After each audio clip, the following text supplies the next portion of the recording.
اللہ ماہ سیام کی ہر شب کو گناہگار جہنم کی آگ سے آزاد فرماتا ہے۔ یہ بابرکت مہینہ اپنے دامن میں اتنی برکتیں لیے ہوئے جلوہ گر ہوتا ہے کہ رسول کریم صلی اللہ علیہ وآلہ وسلم نے ارشاد فرمایا، اگر لوگوں کو پتہ چل جائے کہ رمضان میں کیا ہے تو وہ آرزو کریں کہ پورا سال ہی رمضان رہے۔ اتنی برکتیں اور اتنی رحمتیں اللہ نے اس مبارک مہینے کے دامن میں ڈال دی ہیں۔ میں نے جو آپ کے سامنے آیت کریمہ تلاوت کی ہے اس میں بھی اس مفہوم کو بیان فرمایا گیا کہ اے ایمان والو، تمہارے اوپر روزے فرض کیے گئے ہیں جس طرح تم سے پہلوں پہ فرض کیے گئے تھے۔ یا ایھا الذین آمنوا کتب علیکم الصیام کما کتب علی الذین من قبلکم۔ کیوں فرض کیے گئے؟ وجہ کیا ہے؟ لعلکم تتقون، تاکہ تم متقی بن جاؤ، تم پرہیزگار بن جاؤ۔ تو روزے کی فرضیت کا نتیجہ تقوی کا حاصل ہونا ہے، اتقاء کی دولت کا نصیب ہونا ہے۔ تو اس آیت کریمہ میں تین چیزیں بیان کی گئی۔ سب سے پہلی، اے ایمان والو، تمہارے اوپر روزے فرض کیے گئے۔ پھر دوسری بات، جس طرح تمہارے سے پہلوں پہ فرض کیے گئے۔ اور تیسری بات، تاکہ تمہیں تقوی کا نور نصیب ہو، تمہیں اتقاء کی دولت نصیب ہو۔ تو ایک تو روزے کی فرضیت کا حکم دیا گیا، اور دوسرا یہ تسلی دی گئی کہ یہ بھوک اور پیاس کی شدت تمہیں ہی نہیں کاٹنا پڑے گی، تم سے قبل بھی لوگ یہ عبادت کرتے رہے ہیں اور وہ اس مشکل عبادت سے تقوی کو حاصل کرتے رہے ہیں، اور تمہیں بھی ہم اس راستے سے تقوی نصیب کرنا چاہتے ہیں۔ علامہ حقی علیہ رحمہ نے لکھا ہے کہ ملک تحمور الثالث، یہ حضرت آدم علیہ السلام کی اولاد سے تیسرا بادشاہ گزرا ہے، اس کے زمانے میں قحط پڑ گیا تھا۔ تو اس نے اپنی قوم کو یہ حکم دیا کہ ایک وقت کا کھانا آپ کھا لیں اور ایک وقت کا کھانا بچائیں اور وہ قحط زدہ علاقوں میں بھیجیں۔ تو قوم نے اس حکم کو بصر و چشم قبول کیا اور ایک وقت کا فاقہ کاٹ کے اپنے ان بھائیوں کے لیے وہ کھانا بھیجتے جو قحط میں مبتلا تھے۔ قوم کی یہ ادا اللہ کو پسند آ گئی اور وقت کے نبی پر وحی کی گئی کہ تمہارے اس عمل کو ہم عبادت قرار دیتے ہیں۔ تو حضرت آدم علیہ السلام کے بعد متصل ہی یہ عبادت فرض کی گئی، اور پھر جتنی بھی ملتیں، قومیں اور امتیں آئیں ان میں روزے کی تحسین کی گئی اور روزے کی تلقین کی گئی۔ پرانی جتنی بھی کتابیں ہیں، اناجیل ہیں، تورات ہے، اس میں روزہ داروں کی تعریف موجود ہے۔ اور حضور علیہ السلام جب اس دنیا پہ تشریف فرما ہوئے تو آقا کریم روزے کی فرضیت سے پہلے بھی روزے رکھتے تھے۔ ویسے روزہ سن 2 ہجری کو فرض ہوا ہے، شعبان المعظم کے مہینے میں، لیکن اس سے قبل بھی ایام 20 کے حضور روزے رکھتے تھے، اور اس کے علاوہ بھی مختلف ایام میں اللہ کے محبوب روزے رکھتے تھے۔ روزے کی فرضیت کے بعد حضور علیہ السلام کی زندگی میں کل 9 رمضان آئے ہیں، جس میں 7 29 کے تھے اور 2 30 کے تھے۔ یہ بات ذہن میں رکھیے گا کہ روزے 29 ہوں ثواب پھر بھی 30 کا ہی دیا جاتا ہے۔ تو زیادہ تر جو رمضان المبارک کے مہینے ہوتے ہیں وہ 29 کے ہوتے ہیں، 30 کے کم ہوتے ہیں۔ حضور کی زندگی میں 9 میں سے 7 جو ہیں وہ 29 کے ہوئے ہیں اور 2 30 کے ہوئے ہیں، تو ثواب پورے 30 کا ہی ہے۔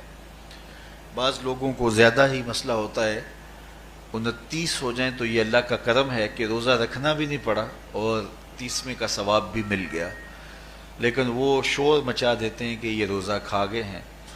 میرا نہیں خیال کہ کسی کو اپنے ذمے اتنی بڑی امت کا بوجھ لینے کی پریشانی ہو اور وہ خام خواہ ایک روزے کے لیے پوری امت کا بوجھ اپنے کندھوں پہ ڈال لے۔ تو 29 روزے ہوں یا 30 ہوں، اللہ ثواب پورے 30 کا ہی عطا کرتا ہے۔ روزہ اللہ تعالیٰ جل شانہ کی رضا اور اس کی محبت کے حصول کا ذریعہ ہے، اور اس کا عملی نتیجہ جو اس آیت کریمہ میں بیان کیا گیا وہ تقوی ہے۔ لعلکم تتقون، روزہ اس لیے فرض کیا گیا کہ تمہیں تقوی نصیب ہو جائے، اتقاء کی دولت نصیب ہو۔ اب سوال یہ ہے، کیا تقوی بھوک اور پیاس سے حاصل ہوتا ہے؟ پیاس کاٹنے سے، بھوک کاٹنے سے کیا تقوی نصیب ہو جاتا ہے؟ صبح سے لے کر شام تک روزہ رکھنے کی تلقین کی گئی۔ یہاں ناروے میں اور مختلف ممالک کے اندر 20 گھنٹے کا روزہ ہے، اور ہمارے بھی یہاں 16-17 گھنٹے مسلسل شدت کی گرمی میں بھوک اور پیاس کاٹنا ہوتی ہے۔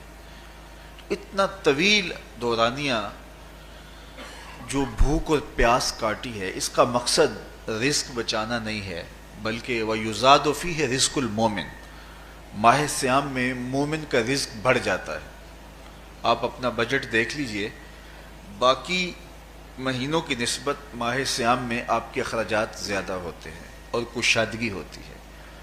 تو یہ کوئی خوراک بچاؤ مہم نہیں ہے، بلکہ رزق تو بڑھ جاتا ہے، لیکن اس کے باوجود 20 گھنٹے، 17 18 گھنٹے پیاس اور بھوک کاٹنا، اس کا کوئی مقصد ہے تو وہ مقصد قرآن نے بیان کیا کہ اس کے نتیجے میں تمہیں اتقاء کی دولت ملے گی، تمہیں تقوی کا نور نصیب ہوگا۔ سوال یہ کھڑا ہوا، کیا بھوک اور پیاس کاٹنے سے تقوی مل جاتا ہے؟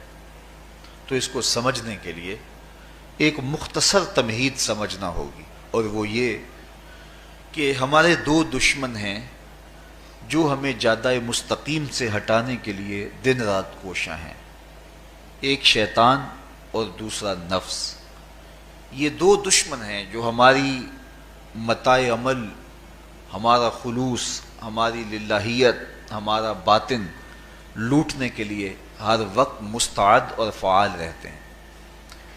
اب ان 2 دشمنوں سے ہمارے تنہا ناتواں وجود کا مقابلہ ہے، اور ان میں سے جو بڑا دشمن ہے وہ نفس ہے، کیونکہ شیطان نے جب انکار سجدہ کیا تو ہم تو یہ کہتے ہیں کہ ہمیں شیطان نے بہکا دیا، لیکن شیطان نے جب انکار سجدہ کیا اور خود بہک گیا تو اس وقت کوئی دوسرا شیطان تو نہیں تھا جس نے شیطان کو بہکایا، وہ نفس تھا جس نے شیطان کو شیطان بنایا۔ اس نے اندر سے کہا انا خیر منہ، میں بہتر ہوں۔ تو یہ انانیت جو تھی، انا خیر منہ، اس نے اس کو بہکایا۔ تو شیطان کو شیطان بنانے والا نفس ہے، تو نفس شیطان سے بھی بڑا دشمن ہے۔ ایک بزرگ تھے، وہ ساری زندگی اپنی زبان پہ انا کا لفظ نہیں آنے دیتے تھے۔ اس مفہوم کو بیان کرنا ہوتا تو وہ با الفاظ دیگر بیان کرتے، میں کا لفظ، انا کا لفظ وہ اپنی زبان پہ ساری زندگی انہوں نے جاری ہی نہیں ہونے دیا۔ کہتے تھے اس لفظ نے شیطان کا بیڑا غرق کر دیا، تو میں یہ لفظ زبان پہ آنے نہیں دوں گا۔ اچھا، بندے بھی بڑے عجیب ہوتے ہیں، کسی نے کہا لو ان کی زبان پہ یہ لفظ آتا کیوں نہیں، میں جاتا ہوں اور ان کی زبان پہ یہ لفظ آئے ہی آئے۔ چلے گئے، بزرگ تشریف فرما تھے، نماز کا وقت قریب ہو رہا تھا۔ حضرت ایک مسئلہ پوچھنے آیا ہوں۔ کہا پوچھئے، شیطان کو کس چیز نے برباد کیا؟ حضرت آپ تو بولیں گے کہ میں نے، آنا نے، تو کہوں گا جیسے بھی ہوا ان کے زبان پہ لفظ میں تو آ ہی گیا نا۔ تو وہ بزرگ بھی بڑے سیانے تھے، اس کی نیت کا کھوٹ سمجھ گئے۔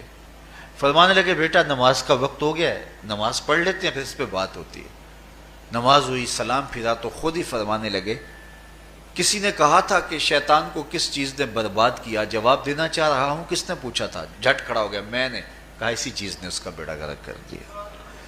تو جو نفس تھا وہ شیطان کو شیطان بنانے والا ہے، تو ہمارے ساتھ نفس بھی لگا ہوا ہے، ہمارے پیچھے شیطان بھی لگا ہوا ہے۔ شیطان بھی بڑا مکار دشمن ہے، چھوٹا دشمن یہ بھی نہیں ہے۔ یہ ہماری متاع عزیز کو، متاع ایمان کو، متاع عمل کو، متاع خلوص کو لوٹنے کے لیے دن رات مستعد اور فعال رہتا ہے۔ اللہ کے محبوب نے فرمایا الشیطان جاسم علی قلب ابن آدم فاذا ذکر اللہ خانس واذا غفل وسوس۔ شیطان اولاد آدم کے دل پہ قبضہ جما کے بیٹھ جاتا ہے، جب یہ اللہ کا ذکر کرتا ہے تو بھاگ جاتا ہے، اور جب یہ اللہ کے ذکر سے غافل ہوتا ہے تو یہ وسوسہ اندازی کرتا ہے۔ تو شیطان اولاد آدم کے دل پہ قبضہ جماتا ہے، اسے پتہ ہے کہ دل قابو میں آ گیا تو پورا بدن قابو میں آ گیا، چونکہ میرے اعضائے بدنیاں میرے دل کے تابع ہیں۔ موسم اچھا ہے، رت سہانی ہے، صحن چمن میں پھول کھلے ہیں، لیکن میرا دل نہیں چاہ رہا تو ٹانگیں جنبش ہی نہیں کریں گی، مرغن غذائیں سامنے پڑی ہیں اور آپ کا تقاضا ہے کہ جناب لے لیجئے، لیکن میرا جی نہیں چاہے گا تو ہاتھ جنبش نہیں کریں گے۔ آسمان ستاروں اور کہکشاؤں سے بھرا ہوا ہے، جی نہیں چاہے گا تو نظر نہیں اٹھے گی۔ آپ سماعتیں بچھائے بیٹھے تھے، جی نہیں چاہے گا زبان نہیں بولے گی۔ تو پورے آزاد دل کے تابع ہیں، اور اگر دل شیطان کے تابع ہو گیا، اس کے ہتھے چڑھ گیا، تو پھر اعضاء وہی کریں گے جو شیطان چاہے گا۔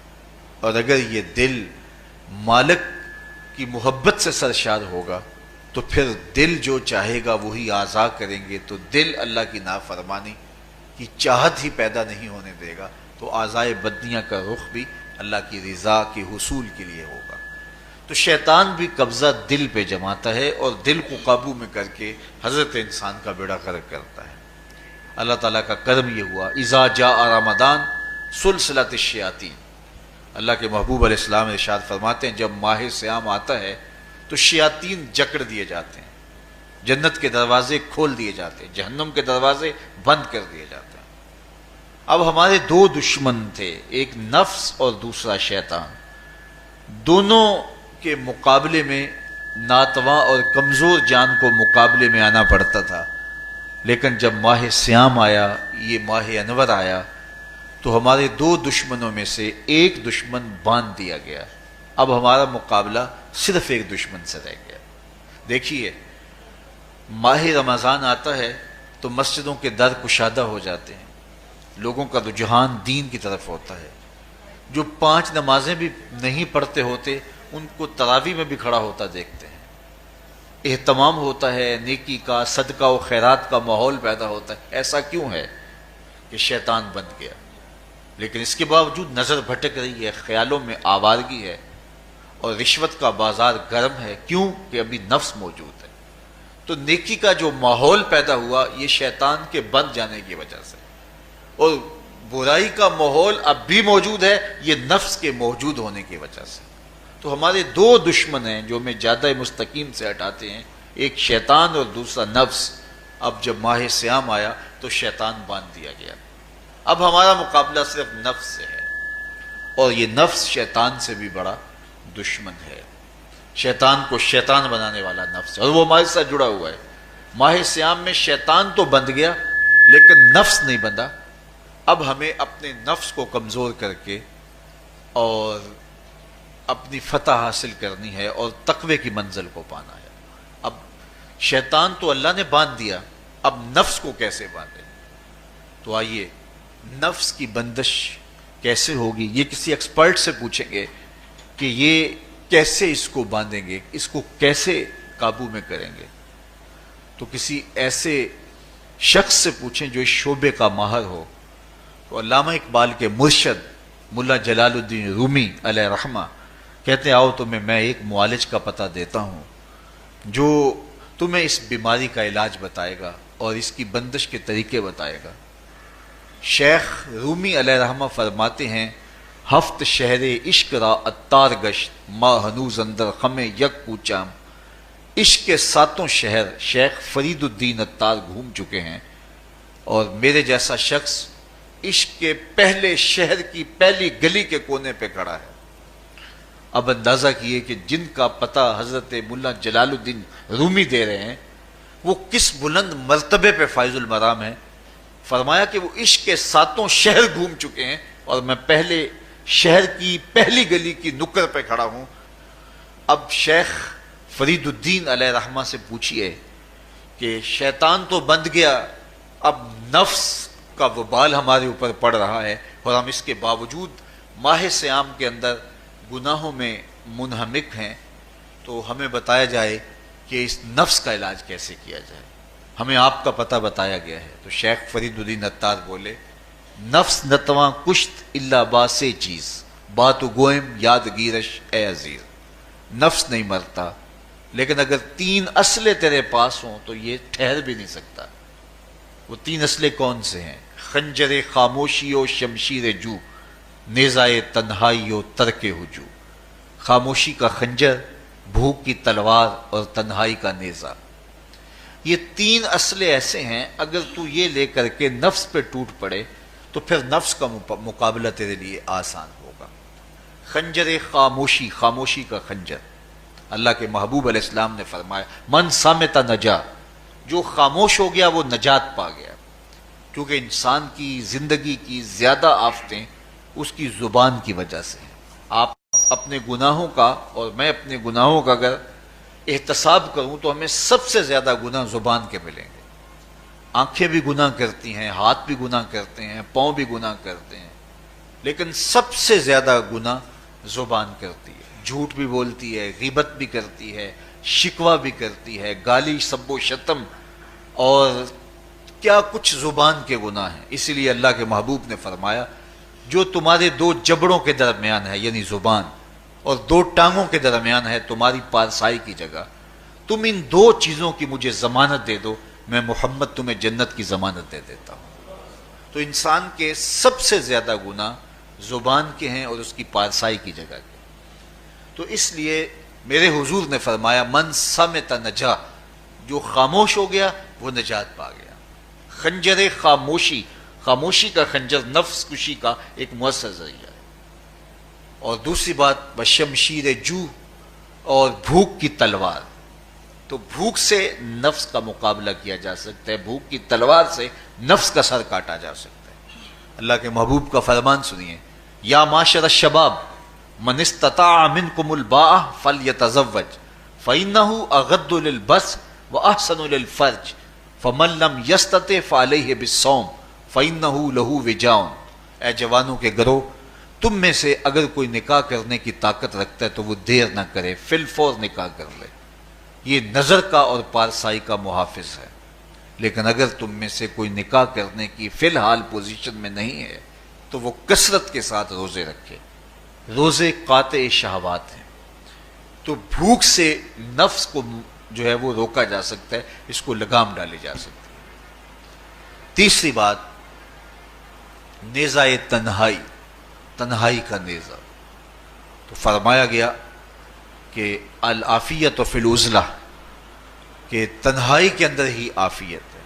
جب مجلسوں میں غیبت کی بدبو پھیلتی ہو اور چغلی کا ماحول معاشرے کا جزو لا ینفک بن جائے اور مجالس کے اندر نظروں کی پاکیزگی کا قائم رہنا مشکل ہو جائے اور انسان کی زندگی کے اندر گناہوں کا بہت بڑا سبب مجلسی زندگی ہو تو پھر اس سے تنہائی بہتر ہے۔ حضرت شاہ نقشبند بخاری فرماتے ہیں کہ فقیر کے لیے سب سے اچھی جگہ اللہ کا گھر مسجد ہے، یا کسی کامل صالح شخص کی صحبت ہے، اور یا پھر تنہائی ہے۔ چوتھی جگہ ہلاکت کے علاوہ اور کچھ نہیں ہے۔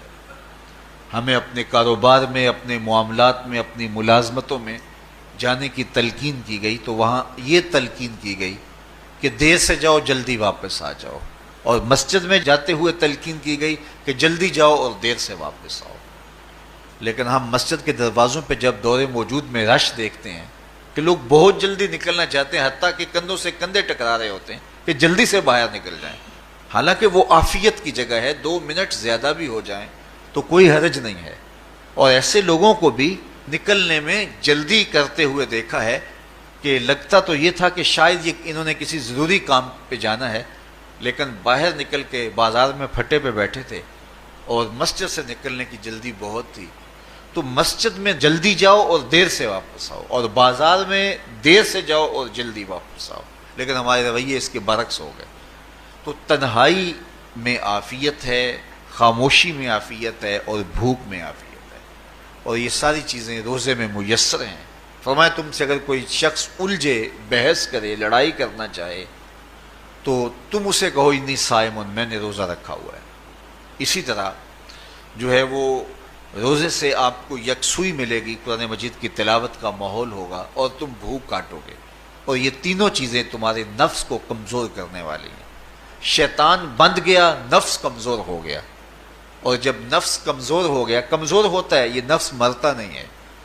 یہ تو کوئی ہے باج فقیراں کسے نہیں ماریا، باہو ظالم چور اندر دا، یہ اندر والا چور جو ہے وہ اتنی آسانی سے قابو آتا ہی نہیں ہے، یہ پھر سر اٹھا لیتا ہے۔ اس کو جتنا کچلو، یہ کچھ عرصے کے بعد تھوڑی سی خوراک ملتی ہے تو پھر سر اٹھا لیتا ہے۔ حضرت بایزید بستامی کہتے ہیں میں نے اپنے نفس کو ایک دن کہا کہ میں تجھے خوراک بھی نہیں دیتا اور تو پھر بھی موٹا تازہ ہے، تو میرے نفس نے مجھے کہا کہ اے بایزید جب تم بازار سے گزرتے ہو تو لوگ انگلیاں اٹھا اٹھا کہتے ہیں یہ بایزید جا رہا ہے، یہ بایزید جا رہا ہے، تو مجھے میری غذا اور خوراک اس سے مل جاتی ہے۔ تو یہ خوراک ہوتی ہے نفس کی۔ تو نفس بہت ظالم ہے اور ساری زندگی اس سے لڑتے ہوئے گزرتی ہے۔ وہ کسی نے کہا تھا نا تمام عمر طوفان سے کھیلتے گزری، نیا کے ڈوبنے کا ڈر بھی رہا۔ تو یہ ساری زندگی اس طرح ٹکراتے ہوئے سے گزرتی ہے، لیکن جب کمزور ہو جائے تو پھر یہ شیطان کو جو ہے وہ موقع نہیں دیتا ہے۔ لیکن اگر نفس اگر ماہ صیام میں ہمارا کمزور نہ ہوا، صرف ہم نے بھوک ہی کاٹی اور باقی اپنے معمولات وہی رکھے، تو میرے حضور نے فرمایا جس نے جھوٹ اور برے کام نہیں چھوڑے اور جھوٹے کام ترک نہیں کیے، اس کے بھوکا اور پیاسا رہنے کی اللہ کو کوئی ضرورت نہیں ہے۔ روزہ تو ایک مشق تھی، یہ تو باطن کی تطہیر کا ایک ذریعہ تھا، یہ تو من کی تہذیب کا ایک ذریعہ تھا، یہ تو نفس کی شر سے اپنے آپ کو بچانے اور شیطان کے مکر و فریب سے بچانے کا ایک ذریعہ تھا۔ دیکھیے شیطان بند جاتا ہے ماہ صیام میں، حدیث واضح ہے، لیکن نفس موجود رہتا ہے۔ اگر نفس کمزور ہو گیا تو شیطان چھٹ کے بھی کچھ نہیں کرے گا، کیونکہ شیطان باہر کا دشمن ہے، نفس اندر کا دشمن ہے۔ جب تک اندر والا دشمن ساتھ نہیں دیتا، باہر والا دشمن کچھ نہیں کر سکتا۔ ہمارے دیہاتوں میں چوری ہو جائے تو بوڑھے بزرگ سر جوڑ کے بیٹھ جاتے ہیں کہ چور کہاں سے آیا، کیسے آیا، تو ایک نقطے پہ سارے متفق ہوتے ہیں کہ اندر کا کوئی بھیتی ضرور موجود ہے۔ اگر اندر کا کوئی بھیتی موجود نہیں ہے تو چور باہر سے آ کے حملہ آور ہو ہی نہیں سکتا ہے۔ تو شیطان باہر کا چور ہے، نفس اندر کا بھیتی ہے، اور اگر یہ اندر والا باہر والے کا ساتھ نہ دے تو شیطان انسان پر حملہ آور ہو ہی نہیں سکتا۔ اس لیے اس کو قابو کر لیں، اس کو رام کر لیں، تاکہ شیطان چھٹنے کے باوجود بھی جو ہے وہ ہمارے اوپر حملہ آور نہ ہو سکے۔ ورنہ وہ تو پیچ و تاب کھا رہا ہے کہ یہ جو تم نمازیں پڑھتے ہو، سروں پہ ٹوپیاں تم نے پہنی ہیں اور بڑے شریف بن کے مسجد میں جا رہے ہو، ذرا چھٹ لوں عید کے دن ہی جو ہے وہ تمہارا سارا کیا دھرا برباد نہ کیا تو مجھے شیطان نہ کہنا۔ تو وہ سب کچھ برباد کر دیتا ہے اگر ہمارے نفس کی تہذیب نہیں ہوتی۔ تو یہ اللہ نے ایک ہمیں موقع دیا ہے، پورا ایک مہینہ ہے، ایک ورکشاپ ہے باطن کی تطہیر کے لیے اور ایک اندر کی پاکیزگی کے لیے ہمیں ایک موقع فراہم کیا گیا ہے، اور اس سے ہم بھرپور فائدہ حاصل کریں۔ قرآن مجید کی کثرت کے ساتھ تلاوت، صلاۃ التراویح میں شمولیت اور خاموشی کا اختیار کرنا، اور جو ہے وہ اللہ کے ذکر فکر کی طرف متوجہ رہنا اور بھوک کاٹنا، اس کا عملی نتیجہ یہ ہوگا کہ اتقاء کی دولت نصیب ہوگی۔ دیکھیے ماہ صیام میں ہمیں ان کاموں سے بھی روک دیا گیا جو کہ کام جائز تھے، کھانا پینا اور جو ہے وہ اپنی منکوحہ سے جنسی تعلق، یہ تو وہ امور تھے کہ جو جائز تھے، مشروع تھے، لیکن اوقات روزہ میں ان جائز کاموں سے بھی ہمیں روک دیا گیا۔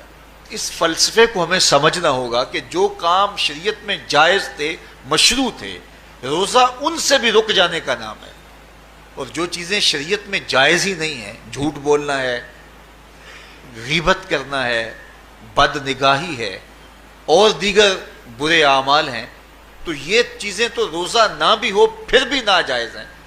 تو جو چیزیں جائز تھی روزے میں ان سے بھی منع کر دیا گیا, اور جو چیزیں ناجائز ہیں تو اگر کوئی شخص ان چیزوں سے نہیں رکتا تو پھر اس نے روزہ کیا رکھا. ایک بندہ بھوک کاٹتا ہے لیکن جھوٹ بولتا ہے, ایک بندہ پیاس کاٹتا ہے لیکن غیبت کرتا ہے, ایک بندہ صبح سے شام تک نہ کچھ کھاتا ہے نہ کچھ پیتا ہے لیکن رشوت لیتا ہے. پھر مجھے بتائیے اس نے روزہ کیا رکھا. روزہ تو ایک مشق تھی کہ جو چیزیں جائز تھی ان سے بھی منع کر دیا گیا, ان سے بھی روک دیا گیا, اور جو ناجائز تھی وہ تو پہلے ہی ناجائز تھی, روزے کے بغیر بھی ناجائز تھی. تو اس لیے روزہ ایک مشق ہے. ہمارے سامنے مرغن غذا موجود ہے, ہمارے پاس سامنے ٹھنڈا مشروب موجود ہے, اور ہمیں مشق کرنے کی تلقین کی گئی کہ تمہیں بھوک ہے, شدت کی پیاس ہے, لیکن صبر کر کے دکھاؤ تم نہیں لوگے, یہ تمہاری مشق ہے. تو پھر جو حرام ہوگا اللہ کی طرف سے ممنوع ہوگا تو اس کو تم کس طرح لوگے جب تمہاری یہ مشق ہو چکی. لیکن ہم اس مشق کے اندر ہی جب ان سے نہیں رکیں گے تو پھر ہمارا روزہ ہی نہیں ہوگا, پھر بھوک اور پیاس کاٹنے کے علاوہ کچھ نہیں ہوگا. بہت سارے روزہ دار ایسے ہیں جن کا روزہ سوائے بھوک اور پیاس کاٹنے کے کچھ نہیں ہے. اس لیے جن چیزوں سے اللہ نے منع کیا ہے ان سے تو رکنا ہی رکنا ہے. جو چیزیں مشروع ہیں ان سے وقتی طور پہ روکا گیا تو ان سے بھی روک کر کے روزے کی تکمیل کی جائے. اچھا, روزے میں ایک اور چیز ہے کہ ہمارے صوفیاء مراقبہ کر کے ایک دولت پاتے ہیں, اور وہ کیا کہ اللہ دیکھ رہا ہے. وہ مراقبے میں بیٹھ جاتے ہیں اور اس تصور میں ڈوب جاتے ہیں کہ میرا اللہ مجھے دیکھ رہا ہے, اور یہ یقین اپنے اندر اتارتے رہتے ہیں. اس کا نتیجہ یہ ہوتا ہے کہ پھر گناہ کرنا مشکل ہو جاتا ہے. یہ تصور جب بندے کے ساتھ جڑ جاتا ہے کہ میرا اللہ مجھے دیکھ رہا ہے. ماہ سیام میں یہ دولت اللہ بانٹ دیتا ہے. جو مراقبے سے صوفیاء حاصل کرتے ہیں اللہ تعالیٰ اس دولت کو اہل ایمان پہ چھڑک دیتا ہے. کڑکتی دھوپ, برستی گرمی, زباں کانٹا, ہونٹ خشک, ٹھنڈا پانی دستیاب, دروازہ مکفل, کوئی دیکھنے والا بھی نہیں ہے, لیکن بندہ ایک گھونٹ بھی نہیں پیتا, وضو کرتے بھی احتیاط کرتا ہے کوئی قطرہ حلق سے نیچے نہ اتر جائے, کیوں کہ میرا اللہ مجھے دیکھ رہا ہے.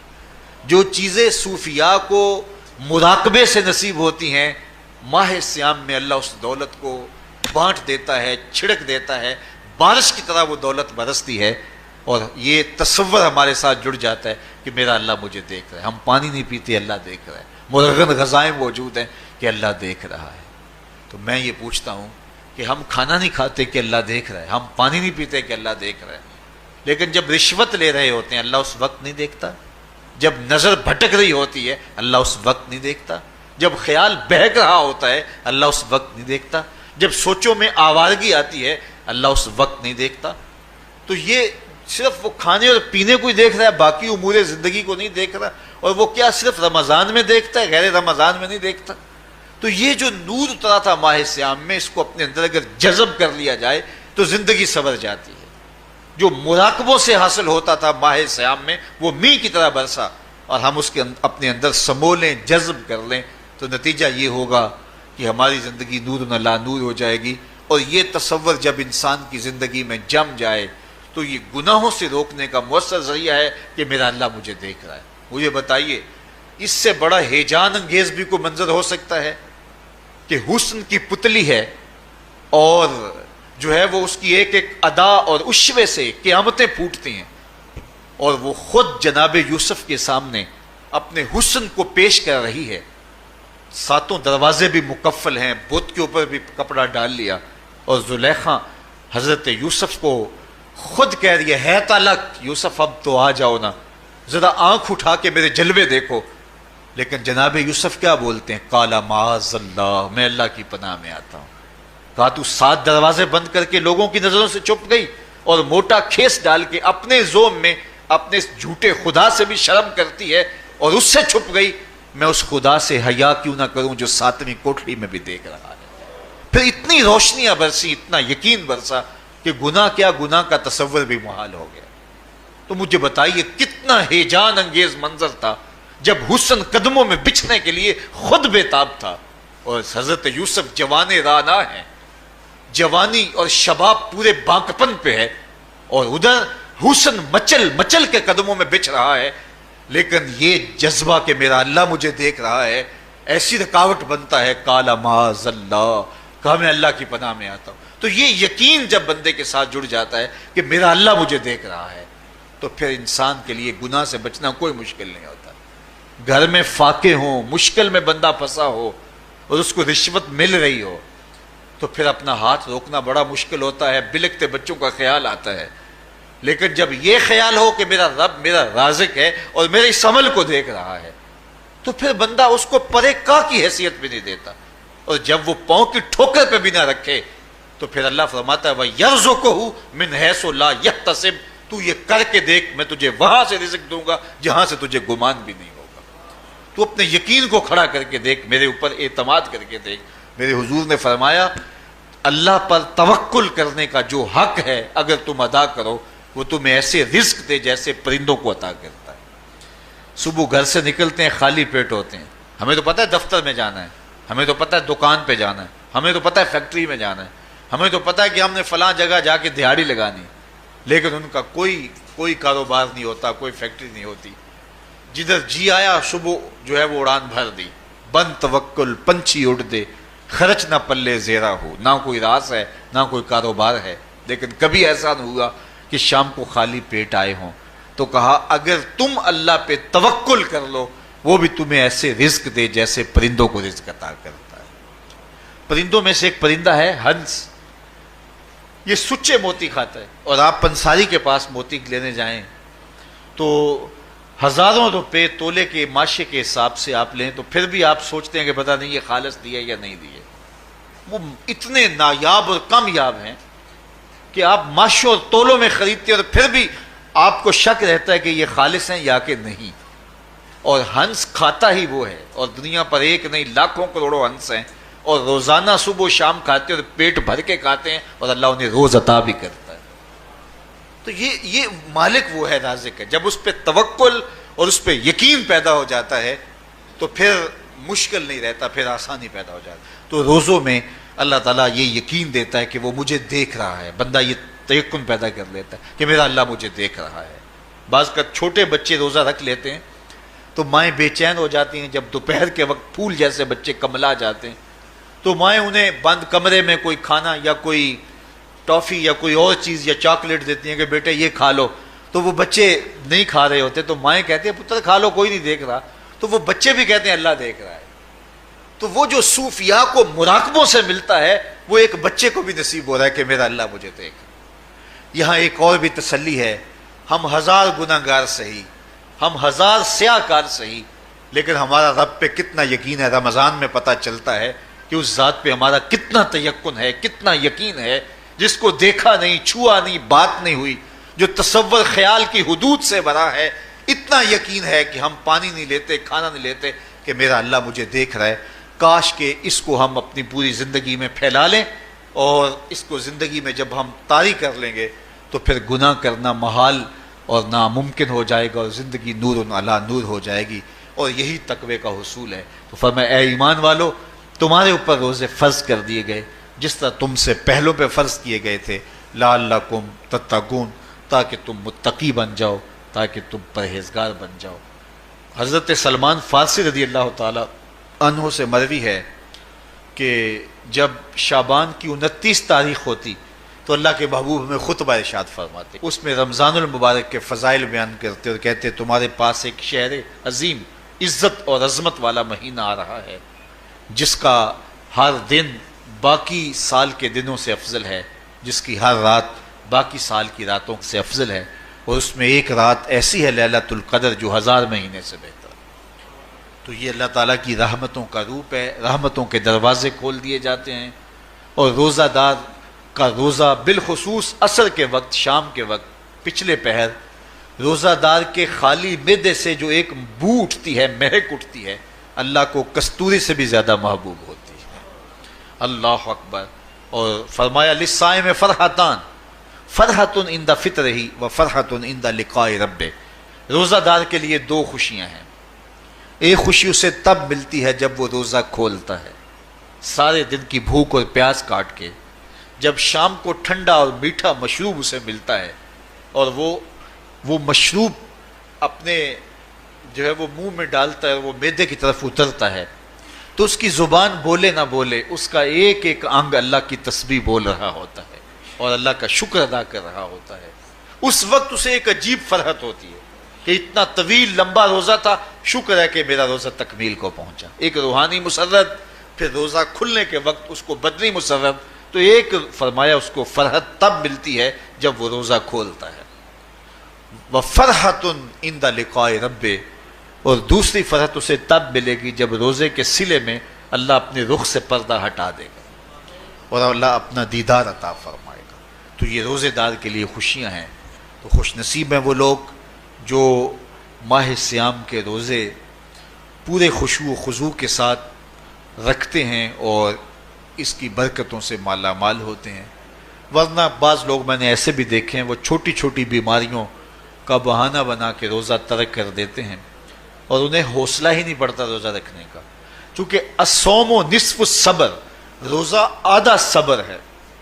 میں سمجھتا ہوں، میں شوگر کا مریض ہوں اور 4 سے 5 گھنٹے اگر مجھے کچھ کھانے کو نہ ملے تو میری طبیعت میں ایسا اضطراب اور بے چینی پیدا ہو جاتی ہے کہ میں گھر والوں سے الجھنے کی کیفیت میں بھی آ جاتا ہوں۔ لیکن ماہ سیام میں 20 گھنٹے بھی کاٹ لیتا ہوں، لیکن میری طبیعت پہ کوئی بوجھ اس لیے نہیں ہوتا کہ میں اللہ کی رضا کو اپنے ذہن کے ایک ایک گوشے میں رکھے ہوئے ہوتا ہوں۔ تو یہ آدھا صبر ہے، یہ صبر سکھاتا ہے۔ اور پھر روزے سے جب ہم بھوک کاٹتے ہیں تو غربا، مساکین، وہ لوگ جو بیچارے بھوک اور پیاس کاٹ کے زندگی گزارتے ہیں، ان کا بھی ہمیں خیال آتا ہے کہ ہمیں تو اپنے اختیار سے چند لمحوں کے لیے بھوک کاٹنی پڑی، تو اس کی کلفت اور اس کی اذیت اتنی ہے۔ تو جو شخص مجبوری کی وجہ سے کاٹتے ہیں اور ان کے بلکتے بچے ان کے سامنے ہوتے ہیں تو پھر ان کا عالم کیا ہوگا۔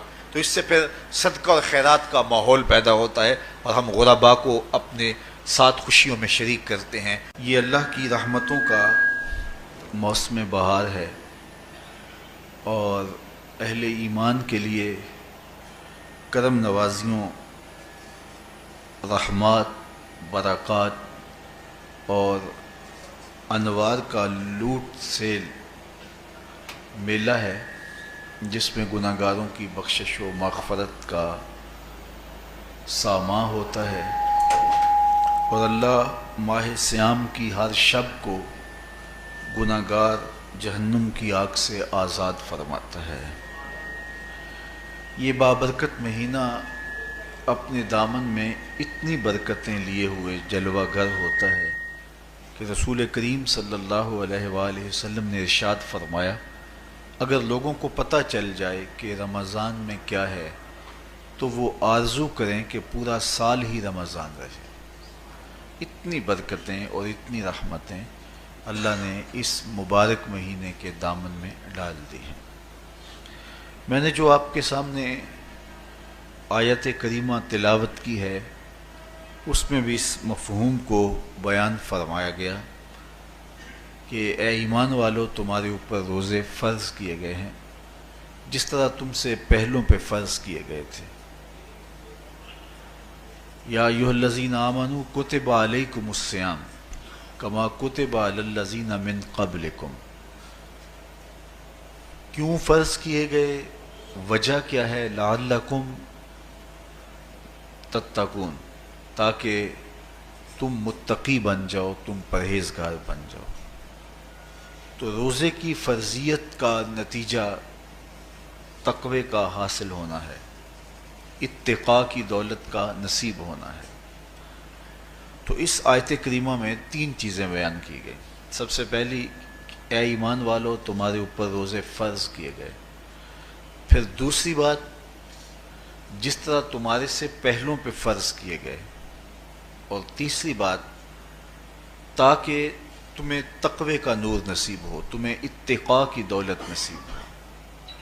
تو ایک تو روزے کی فرضیت کا حکم دیا گیا، اور دوسرا یہ تسلی دی گئی کہ یہ بھوک اور پیاس کی شدت تمہیں ہی نہیں کاٹنا پڑے گی، تم سے قبل بھی لوگ یہ عبادت کرتے رہے ہیں اور وہ اس مشکل عبادت سے تقوی کو حاصل کرتے رہے ہیں، اور تمہیں بھی ہم اس راستے سے تقوی نصیب کرنا چاہتے ہیں۔ علامہ حقی علیہ رحمہ نے لکھا ہے کہ ملک تحمور الثالث، یہ حضرت آدم علیہ السلام کی اولاد سے تیسرا بادشاہ گزرا ہے، اس کے زمانے میں قحط پڑ گیا تھا، تو اس نے اپنی قوم کو یہ حکم دیا کہ ایک وقت کا کھانا آپ کھا لیں اور ایک وقت کا کھانا بچائیں اور وہ قحط زدہ علاقوں میں بھیجیں۔ تو قوم نے اس حکم کو بصر و چشم قبول کیا اور ایک وقت کا فاقہ کاٹ کے اپنے ان بھائیوں کے لیے وہ کھانا بھیجتے جو قحط میں مبتلا تھے۔ قوم کی یہ ادا اللہ کو پسند آ گئی اور وقت کے نبی پر وحی کی گئی کہ تمہارے اس عمل کو ہم عبادت قرار دیتے ہیں۔ تو حضرت آدم علیہ السلام کے بعد متصل ہی یہ عبادت فرض کی گئی، اور پھر جتنی بھی ملتیں، قومیں اور امتیں آئیں ان میں روزے کی تحسین کی گئی اور روزے کی تلقین کی گئی۔ پرانی جتنی بھی کتابیں ہیں، اناجیل ہیں، تورات ہے، اس میں روزہ داروں کی تعریف موجود ہے۔ اور حضور علیہ السلام جب اس دنیا پہ تشریف فرما ہوئے تو آقا کریم روزے کی فرضیت سے پہلے بھی روزے رکھتے تھے۔ ویسے روزہ سن 2 ہجری کو فرض ہوا ہے، شعبان المعظم کے مہینے میں، لیکن اس سے قبل بھی ایام 20 کے حضور روزے رکھتے تھے، اور اس کے علاوہ بھی مختلف ایام میں اللہ کے محبوب روزے رکھتے تھے۔ روزے کی فرضیت کے بعد حضور علیہ السلام کی زندگی میں کل 9 رمضان آئے ہیں، جس میں 7 29 کے تھے اور 2 30 کے تھے۔ یہ بات ذہن میں رکھیے گا کہ روزے 29 ہوں ثواب پھر بھی 30 کا ہی دیا جاتا ہے۔ تو زیادہ تر جو رمضان المبارک کے مہینے ہوتے ہیں وہ 29 کے ہوتے ہیں، 30 کے کم ہوتے ہیں۔ حضور کی زندگی میں 9 میں سے 7 جو ہیں وہ 29 کے ہوئے ہیں اور 2 30 کے ہوئے ہیں، تو ثواب پورے 30 کا ہی ہے۔ بعض لوگوں کو زیادہ ہی مسئلہ ہوتا ہے، 29 ہو جائیں تو یہ اللہ کا کرم ہے کہ روزہ رکھنا بھی نہیں پڑا اور 30ویں کا ثواب بھی مل گیا، لیکن وہ شور مچا دیتے ہیں کہ یہ روزہ کھا گئے ہیں۔ میرا نہیں خیال کہ کسی کو اپنے ذمے اتنی بڑی امت کا بوجھ لینے کی پریشانی ہو اور وہ خام خواہ ایک روزے کے لیے پوری امت کا بوجھ اپنے کندھوں پہ ڈال لے۔ تو 29 روزے ہوں یا 30 ہوں، اللہ ثواب پورے 30 کا ہی عطا کرتا ہے۔ روزہ اللہ تعالیٰ جل شانہ کی رضا اور اس کی محبت کے حصول کا ذریعہ ہے، اور اس کا عملی نتیجہ جو اس آیت کریمہ میں بیان کیا گیا وہ تقوی ہے۔ لعلکم تتقون، روزہ اس لیے فرض کیا گیا کہ تمہیں تقوی نصیب ہو جائے، اتقاء کی دولت نصیب۔ اب سوال یہ ہے، کیا تقوی بھوک اور پیاس سے حاصل ہوتا ہے؟ پیاس کاٹنے سے، بھوک کاٹنے سے کیا تقوی نصیب ہو جاتا ہے؟ صبح سے لے کر شام تک روزہ رکھنے کی تلقین کی گئی۔ یہاں ناروے میں اور مختلف ممالک کے اندر 20 گھنٹے کا روزہ ہے، اور ہمارے بھی یہاں 16-17 گھنٹے مسلسل شدت کی گرمی میں بھوک اور پیاس کاٹنا ہوتی ہے۔ اتنا طویل دورانیہ جو بھوک اور پیاس کاٹی ہے، اس کا مقصد رزق بچانا نہیں ہے، بلکہ وَيُزَادُ فِيهِ رِزْقُ الْمُؤْمِنِ، ماہ سیام میں مومن کا رزق بڑھ جاتا ہے۔ آپ اپنا بجٹ دیکھ لیجئے، باقی مہینوں کی نسبت ماہ سیام میں آپ کے اخراجات زیادہ ہوتے ہیں اور کشادگی ہوتی ہے۔ تو یہ کوئی خوراک بچاؤ مہم نہیں ہے، بلکہ رزق تو بڑھ جاتا ہے، لیکن اس کے باوجود 20 گھنٹے، 17 18 گھنٹے پیاس اور بھوک کاٹنا، اس کا کوئی مقصد ہے تو وہ مقصد قرآن نے بیان کیا کہ اس کے نتیجے میں تمہیں اتقاء کی دولت ملے گی، تمہیں تقوی کا نور نصیب ہوگا۔ سوال یہ کھڑا ہوا، کیا بھوک اور پیاس کاٹنے سے تقوی مل جاتا ہے؟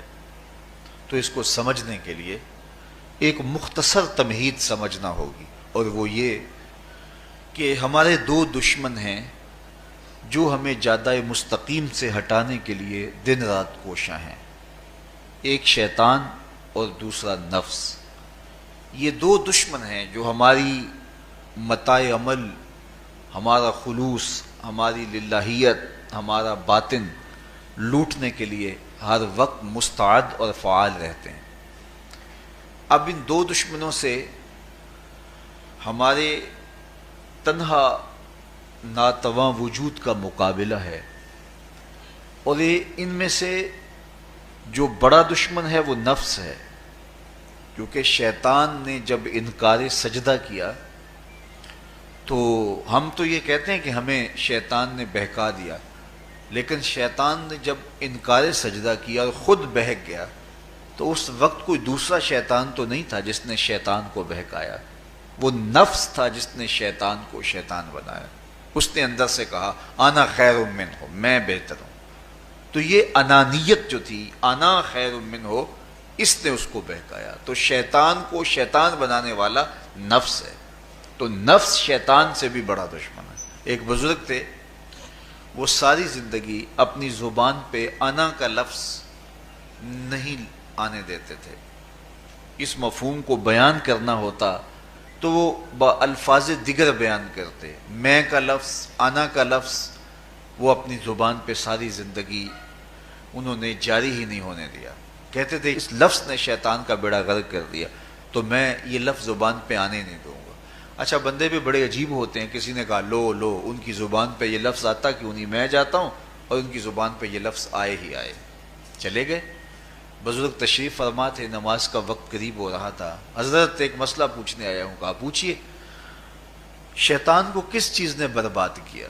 حضرت آپ تو بولیں گے کہ میں نے، آنا نے، تو کہوں گا جیسے بھی ہوا ان کے زبان پہ لفظ میں تو آ ہی گیا نا۔ تو وہ بزرگ بھی بڑے سیانے تھے، اس کی نیت کا کھوٹ سمجھ گئے۔ فرمانے لگے بیٹا نماز کا وقت ہو گیا ہے، نماز پڑھ لیتے ہیں پھر اس پہ بات ہوتی ہے۔ نماز ہوئی، سلام پھرا تو خود ہی فرمانے لگے کسی نے کہا تھا کہ شیطان کو کس چیز نے برباد کیا، جواب دینا چاہ رہا ہوں، کس نے پوچھا تھا؟ جھٹ کھڑا ہو گیا، میں نے کہا اسی چیز نے اس کا بیڑا غرق کر دیا۔ تو جو نفس تھا وہ شیطان کو شیطان بنانے والا ہے۔ تو ہمارے ساتھ نفس بھی لگا ہوا ہے، ہمارے پیچھے شیطان بھی لگا ہوا ہے۔ شیطان بھی بڑا مکار دشمن ہے، چھوٹا دشمن یہ بھی نہیں ہے۔ یہ ہماری متاع عزیز کو، متاع ایمان کو، متاع عمل کو، متاع خلوص کو لوٹنے کے لیے دن رات مستعد اور فعال رہتا ہے۔ اللہ کے محبوب نے فرمایا الشیطان جاسم علی قلب ابن آدم فاذا ذکر اللہ خانس واذا غفل وسوس۔ شیطان اولاد آدم کے دل پہ قبضہ جما کے بیٹھ جاتا ہے، جب یہ اللہ کا ذکر کرتا ہے تو بھاگ جاتا ہے، اور جب یہ اللہ کے ذکر سے غافل ہوتا ہے تو یہ وسوسہ اندازی کرتا ہے۔ تو شیطان اولاد آدم کے دل پہ قبضہ جماتا ہے۔ اسے پتہ ہے کہ دل قابو میں آ گیا تو پورا بدن قابو میں آ گیا، چونکہ میرے اعضائے بدنیاں میرے دل کے تابع ہیں۔ موسم اچھا ہے، رت سہانی ہے، صحن چمن میں پھول کھلے ہیں، لیکن میرا دل نہیں چاہ رہا تو ٹانگیں جنبش ہی نہیں کریں گی۔ مرغن غذائیں سامنے پڑی ہیں اور آپ کا تقاضا ہے کہ جناب لے لیجئے، لیکن میرا جی نہیں چاہے گا تو ہاتھ جنبش نہیں کریں گے۔ آسمان ستاروں اور کہکشاؤں سے بھرا ہوا ہے، جی نہیں چاہے گا تو نظر نہیں اٹھے گی۔ آپ سماعتیں بچھائے بیٹھے تھے، جی نہیں چاہے گا زبان نہیں بولے گی۔ تو پورے آزاد دل کے تابع ہیں، اور اگر دل شیطان کے تابع ہو گیا، اس کے ہتھے چڑھ گیا، تو پھر اعضاء وہی کریں گے جو شیطان چاہے گا۔ اور اگر یہ دل مالک کی محبت سے سرشار ہوگا تو پھر دل جو چاہے گا وہی اعضاء کریں گے۔ تو دل اللہ کی نافرمانی کی چاہت ہی پیدا نہیں ہونے دے گا، تو اعضائے بدنیاں کا رخ بھی اللہ کی رضا کے حصول کے لیے ہوگا۔ تو شیطان بھی قبضہ دل پہ جماتا ہے اور دل کو قابو میں کر کے حضرت انسان کا بیڑا غرق کرتا ہے۔ اللہ تعالیٰ کا کرم یہ ہوا اذا جاء رمضان سلسلۃ الشیاطین۔ اللہ کے محبوب علیہ السلام ارشاد فرماتے ہیں جب ماہ صیام آتا ہے تو شیاطین جکڑ دیے جاتے ہیں، جنت کے دروازے کھول دیے جاتے ہیں، جہنم کے دروازے بند کر دیے جاتے ہیں۔ اب ہمارے دو دشمن تھے، ایک نفس اور دوسرا شیطان، دونوں کے مقابلے میں ناتواں اور کمزور جان کو مقابلے میں آنا پڑتا تھا، لیکن جب ماہ سیام آیا، یہ ماہ انور آیا، تو ہمارے دو دشمنوں میں سے ایک دشمن باندھ دیا گیا۔ اب ہمارا مقابلہ صرف ایک دشمن سے رہ گیا۔ دیکھیے، ماہ رمضان آتا ہے تو مسجدوں کے در کشادہ ہو جاتے ہیں، لوگوں کا رجحان دین کی طرف ہوتا ہے۔ جو 5 نمازیں بھی نہیں پڑھتے ہوتے ان کو تراویح میں بھی کھڑا ہوتا دیکھتے ہیں، اہتمام ہوتا ہے، نیکی کا، صدقہ و خیرات کا ماحول پیدا ہوتا ہے۔ ایسا کیوں ہے؟ کہ شیطان بند گیا، لیکن اس کے باوجود نظر بھٹک رہی ہے، خیالوں میں آوارگی ہے، اور رشوت کا بازار گرم ہے۔ کیوں؟ کہ ابھی نفس موجود ہے۔ تو نیکی کا جو ماحول پیدا ہوا یہ شیطان کے بند جانے کی وجہ سے، اور برائی کا ماحول اب بھی موجود ہے یہ نفس کے موجود ہونے کی وجہ سے۔ تو ہمارے دو دشمن ہیں جو ہمیں زیادہ مستقیم سے ہٹاتے ہیں، ایک شیطان اور دوسرا نفس۔ اب جب ماہ سیام آیا تو شیطان باندھ دیا گیا، اب ہمارا مقابلہ صرف نفس سے ہے، اور یہ نفس شیطان سے بھی بڑا دشمن ہے۔ شیطان کو شیطان بنانے والا نفس ہے، اور وہ ہمارے ساتھ جڑا ہوا ہے۔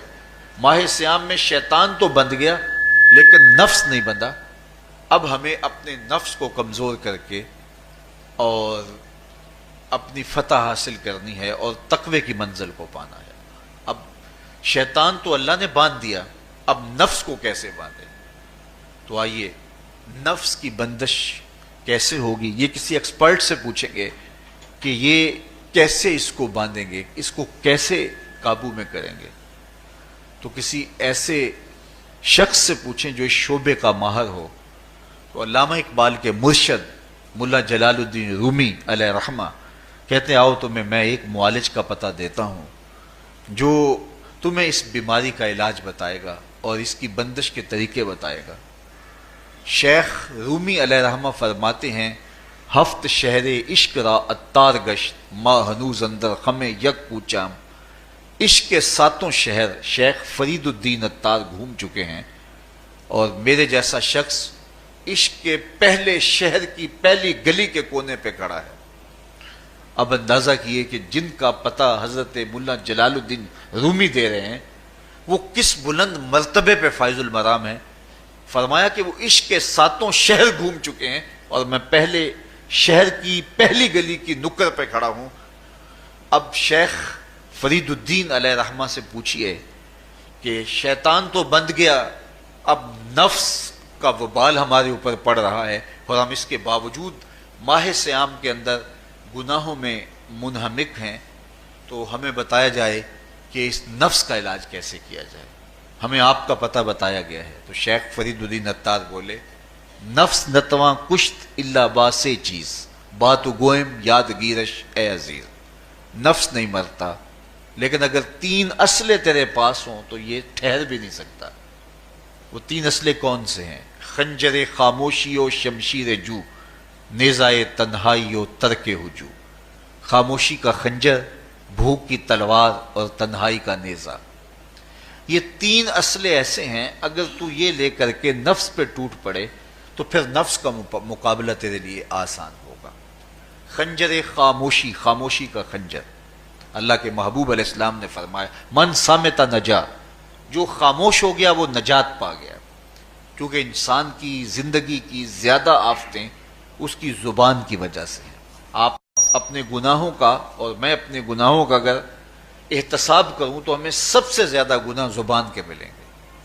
آنکھیں بھی گناہ کرتی ہیں، ہاتھ بھی گناہ کرتے ہیں، پاؤں بھی گناہ کرتے ہیں، لیکن سب سے زیادہ گناہ زبان کرتی ہے۔ جھوٹ بھی بولتی ہے، غیبت بھی کرتی ہے، شکوہ بھی کرتی ہے، گالی سب و شتم اور کیا کچھ زبان کے گناہ ہیں۔ اسی لیے اللہ کے محبوب نے فرمایا، جو تمہارے 2 جبڑوں کے درمیان ہے یعنی زبان، اور 2 ٹانگوں کے درمیان ہے تمہاری پارسائی کی جگہ، تم ان 2 چیزوں کی مجھے ضمانت دے دو، میں محمد تمہیں جنت کی ضمانت دے دیتا ہوں۔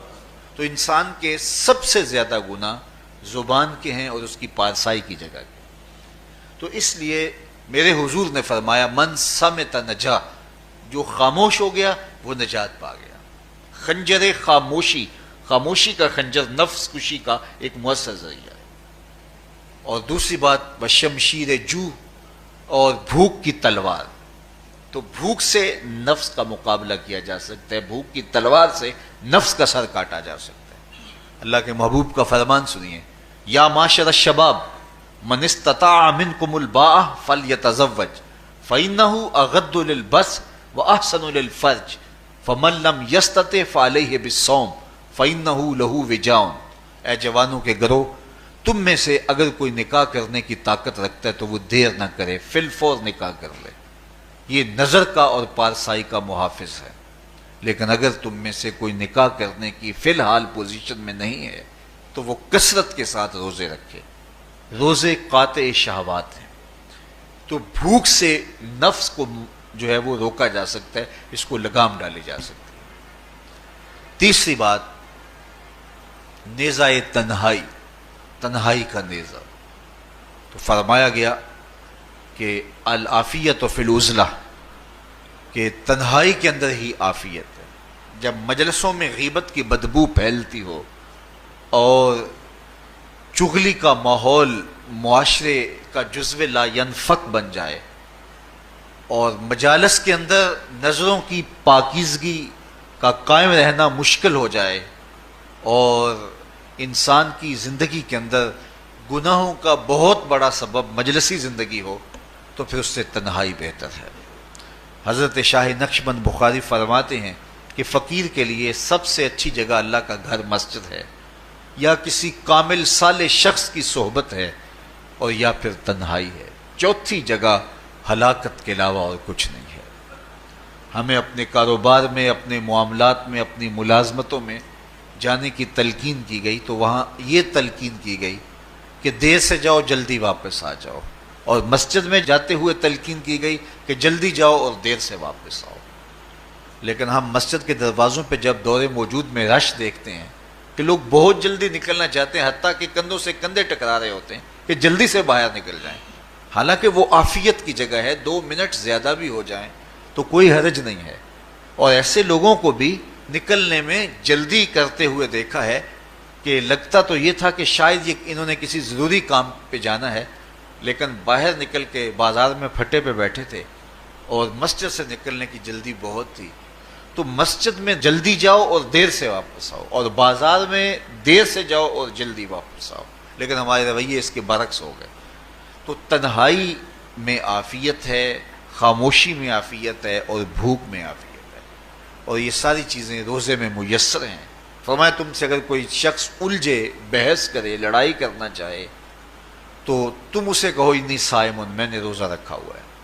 اسی طرح جو ہے وہ روزے سے آپ کو یکسوئی ملے گی، قرآن مجید کی تلاوت کا ماحول ہوگا اور تم بھوک کاٹو گے. اور یہ تینوں چیزیں تمہارے نفس کو کمزور کرنے والی ہیں. شیطان بند گیا، نفس کمزور ہو گیا. اور جب نفس کمزور ہو گیا، کمزور ہوتا ہے، یہ نفس مرتا نہیں ہے. یہ تو کوئی ہے باج فقیراں کسے نہیں ماریا، باہو ظالم چور اندر دا. یہ اندر والا چور جو ہے وہ اتنی آسانی سے قابو آتا ہی نہیں ہے. یہ پھر سر اٹھا لیتا ہے. اس کو جتنا کچلو، یہ کچھ عرصے کے بعد تھوڑی سی خوراک ملتی ہے تو پھر سر اٹھا لیتا ہے. حضرت باجید بستامی کہتے ہیں میں نے اپنے نفس کو ایک دن کہا کہ میں تجھے خوراک بھی نہیں دیتا اور تو پھر بھی موٹا تازہ ہے. تو میرے نفس نے مجھے کہا کہ اے بایزید، جب تم بازار سے گزرتے ہو تو لوگ انگلیاں اٹھا اٹھا کہتے ہیں یہ بایزید جا رہا ہے، یہ بایزید جا رہا ہے، تو مجھے میری غذا اور خوراک اس سے مل جاتی ہے. تو یہ خوراک ہوتی ہے نفس کی. تو نفس بہت ظالم ہے اور اس ساری زندگی اس سے لڑتے ہوئے گزرتی ہے. وہ کسی نے کہا تھا نا، تمام عمر طوفان سے کھیلتے گزری، نیا کے ڈوبنے کا ڈر بھی رہا. تو یہ ساری زندگی اس طرح ٹکراتے ہوئے سے گزرتی. لیکن جب کمزور ہو جائے تو پھر یہ شیطان کو جو ہے وہ موقع نہیں دیتا ہے.